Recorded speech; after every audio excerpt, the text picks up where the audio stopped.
Hi, welcome to this short promo video about upgrading your existing ESL Server installation to the new EBS-50 with the ESL Server Web Application.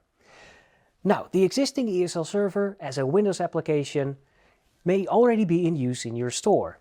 So you've got your base stations connected, you've got linked ESLs, you've got your own templates that you've made specifically for your store, and you want to upgrade.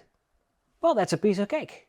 You just go to Settings, make sure you've installed the latest version, so 74.3 or higher.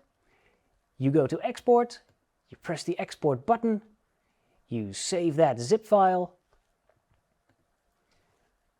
and then you simply open up your new EBS-50 installation. You say, I want to backup or restore, and basically restore an existing configuration. We choose the file that we've just created. It uploads to the EBS-50 and is processed. And once that file has been uploaded, we've got a pop-up, successfully uploaded the backup.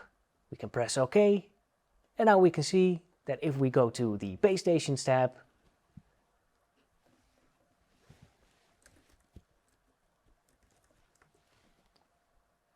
that the EBS-40 that we had on our existing ESL server has been ported.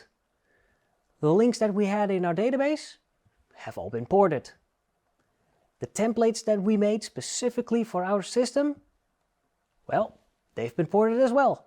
And that is how easy it is to upgrade your existing Windows-based installation to the new ESL Server Web Application as available on the EBS-50. Thank you for watching. Contact Opticon if you need more information.